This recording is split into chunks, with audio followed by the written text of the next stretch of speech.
Como mencionamos en el primer bloque, la campaña electoral está a pleno y los candidatos a ocupar el sillón de Bordeu en la Intendencia están mostrando sus propuestas. Nosotros les preguntamos sobre el puerto, la industria, la ciudad y la localidad portuaria. Ahora es turno de Iván Budassi, precandidato a intendente por el Frente para la Victoria. ¿Por qué se postula la intendencia? La verdad son las ganas de volver al pago es como cerrar un círculo.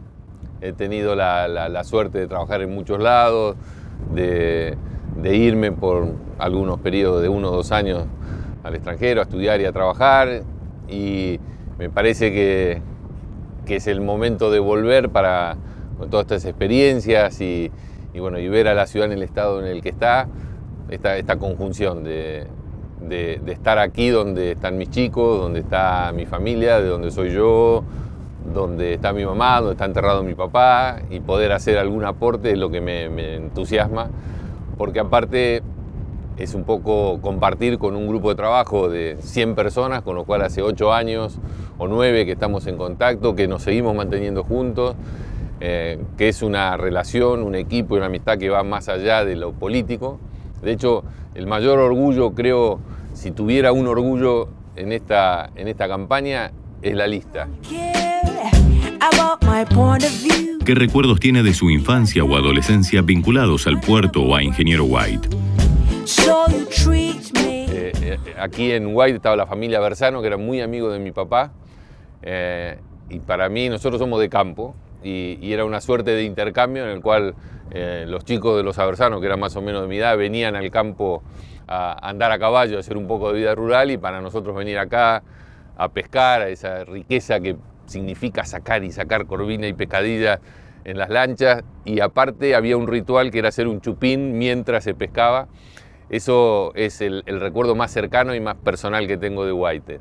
Después yo venía con mi abuelo y mi papá a la cantina de Tulio. Mi abuelo era italiano y mi papá hablaba muy bien el italiano. Había como mucha gente de la comunidad italiana de acá de White, y que cosas que a uno le quedan de chico, de cantar tango con Tulio o el acordeón que estaba siempre presente, esas cosas que eran como una fiesta que la organizaba mi abuelo siempre. Era una salida a las cantinas de White a comer cornalito, que ya casi se ha olvidado. Eso que para nosotros cuando éramos chicos era como el lugar, que era tomar gaseosa y venir a comer cornalito, era como algo que siempre nos entusiasmaba, y que era algo que mi abuelo era el encargado de armar esa salida. Y sobre todo este conocimiento que tenía mi papá con Tulio y con la gente de White. Ingeniero White es la localidad portuaria. ¿Qué planifica para ella? Nosotros estamos estamos proponiendo en esta campaña que parte de la sobretasa que se le cobra a las empresas vuelva hacia el lugar donde se genera esa riqueza que es Ingeniero White. Ese me parece que es una de las integraciones necesarias que necesita White, porque sin plata no hay obras, y la plata hay que canalizarla para el lugar donde se produce, donde la gente de White es la que tiene las ventajas de tener un puerto al lado, pero también tiene los inconvenientes que significa tener un puerto. Por eso me parece razonable que se beneficie con esto. ¿Recuerda alguna gestión que haya hecho en pos del puerto? Cuando empecé a trabajar, a mí me gustaba el derecho administrativo, y se empezó a transformar de lo que era la vieja Administración General de Puertos en el Consorcio del Puerto. Y yo estuve como abogado trabajando en esa época embrionaria, que era realmente súper interesante pensar en el futuro, un futuro complejo, porque el puerto necesitaba en aquel entonces el aporte del Estado para el dragado, cómo se iba a instrumentar este consorcio que tenía que nacer pero que no tenía los fondos, o cómo iba a sobrevivir en el futuro, sobre todo con la preocupación del dragado. Yo estuve haciendo jurídicamente el primer estatuto del consorcio, luego de la ley de creación del puerto, y después también por estas cuestiones profesionales trabajé muchísimo y estuve en esta ría trabajando con empresas locales y bueno, viendo el puerto no solo desde el lado de la tierra, sino del lado del mar. Aquí con Cristian desarrollamos el plan director para White, que me parece que es una cosa que en estos últimos años se ha abandonado. El plan director es un compromiso escrito del gobierno, las empresas con la gente de White, en la cual todo el mundo se pone de acuerdo qué es lo que hace falta para White, qué obra de infraestructura. Todos nosotros los que estamos trabajando hemos tenido nuestra experiencia de gobierno. Cuando alguien vinculado a nosotros tenga que decidir algo del puerto, ya estuvo en el puerto, ya decidió, ya trabajó. Bahía Blanca es una ciudad-puerto. ¿Cuál será su aporte en este contexto en caso de que acceda a la intendencia? Digamos, y el tema de la proyección y la necesidad de expansión del puerto es que nosotros ya tenemos un puerto muy vinculado al tema combustibles, por el tema del regasificador, las postas de inflamables, el nuevo muelle que se está construyendo para la central termoeléctrica. Tenemos sitios vinculados al cereal, que, bueno, que también es una de las características clásicas de nuestro puerto. Ya tenemos el polo petroquímico y su vinculación con las exportaciones. Y también, bueno, nuestra incipiente terminal de contenedores. Ahora, la expansión va a ser necesaria también porque Vaca Muerta es una realidad para Bahía Blanca. Yo estuve en una reunión con Galucho donde Galucho nos decía, Bahía Blanca tiene que ser la Singapur de Vaca Muerta. Tiene que ser el lugar donde se genera la inteligencia, la producción de servicios y, en definitiva, el centro logístico que alimente Vaca Muerta. Y el puerto es sustancial para eso, porque aquí pueden venir las materias primas, básicamente las arenas y el resto de los productos con los cuales trabaja Vaca Muerta, se tienen que procesar en Bahía Blanca para luego llevarlo con un flete mucho más barato hacia Vaca Muerta. Entonces, el futuro del puerto Ingeniero White tiene la expansión de estos 4 sectores de lo que hablábamos: contenedores, cereales, combustibles líquidos y bueno, lo tradicional del puerto de Bahía Blanca, al que se le tiene que sumar esta complementariedad con Vaca Muerta. El centro logístico, la Singapur de Vaca Muerta, tiene que ser Bahía Blanca. Y el puerto es un eje central, reitero, primero para que ingresen las mercaderías, para que se procesen en Bahía Blanca, que tiene la inteligencia y la capacidad técnica,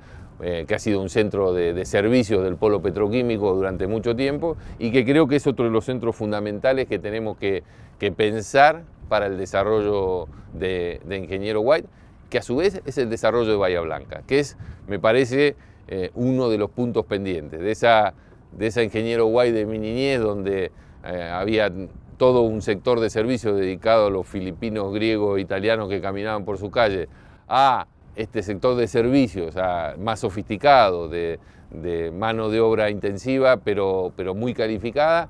Hay una brecha que se tiene que llenar, y creo que lo tiene que llenar el Estado con las obras que la gente que vive en White necesita, y que la gente de White, con tener el puerto al lado y con trabajar en el puerto, ayuda a que se generen. Por eso esta relación que tiene que haber entre lo que ustedes decían, o lo que Hugo Borelli siempre le gusta hablar de ciudad-puerto. La necesaria integración entre una ciudad que quizá vaya uno a saber por qué, quizá porque, bueno, todos que nos criamos más mirando y en mi caso más aún, mirando al campo que al mar, pero esa integración tiene que ser necesaria, desde venirse a tomar un mate al sector, al frente costero, o al balcón al mar, que ya es una realidad, hasta que se pueda la gente de White sentirse respaldada por el poder político para que las obras se alimenten con la plata que se genera en Ingeniero White.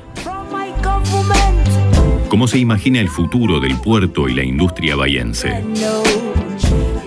Bueno, nosotros tenemos las limitaciones que tiene bueno, la reserva natural que rodea el puerto de Bahía Blanca. Ya estamos llegando al fondo de nuestra bahía, y hay que pensar también en cómo integrarnos con el puerto Coronel Rosales. En todos los puertos del mundo hay autoridades de cuenca. Pensar que dividiendo o teniendo una visión chica, decir, bueno, cada partido que tenga su puerto, o que cada puerto se administre en forma independiente, es también quitarle esa posibilidad de desarrollo. Me parece que, ya sea con uno o con 2 consorcios, tenemos que integrarnos con el puerto Coronel Rosales. Yo he hablado muchas veces con el intendente para darle mi visión desde haber trabajado 20 años en el sector privado vinculado a White, o los 10 años de función pública que yo llevo trabajando en el municipio, en la provincia, porque yo trabajé en el Ministerio de Producción. Yo fui jefe de asesores de Débora Giorgi, que es la ministra de Producción, que tenía los puertos bajo su esfera. O en La Nación, donde Bueno, aún hoy sigo trabajando con el puerto para hacer gestiones de aduana porque yo trabajé un tiempo en AFIP. La existencia de la reserva natural hace que tengamos que seguir pensando en la expansión del puerto hacia Coronel Rosales. Coronel Rosales tiene que valerse y servirse de lo que Bahía Blanca tiene, esa expertise, esa capacidad técnica, esa gente que muchos de ellos que se iniciaron trabajando en la administración de puertos y hoy continúan ligados al puerto, continúan trabajando en el consorcio y también asegurarle cómo va a ser el plan de desarrollo para el puerto de Coronel Rosales. Por eso me parece que la integración de la cuenca es la forma de garantizar el crecimiento. Y reitero, el mayor orgullo que como bahienses tenemos del puerto de Ingeniero White es que es un puerto reconocido a nivel mundial, serio, con un modelo institucional que funciona y con gente que trabaja más allá de los partidos políticos. Pero yo tengo para mí el orgullo de que quienes han estado escribiendo, firmando y decidiendo son gente que hoy está trabajando con nosotros. Hugo Borelli, Jorge Otarán y desde el puesto que le toque en el lugar que seguramente tendrá reservado en el Gobierno Nacional, Cristian Breitner, que nos seguirá dando una mano por más que hoy no esté en el día a día de Bahía Blanca.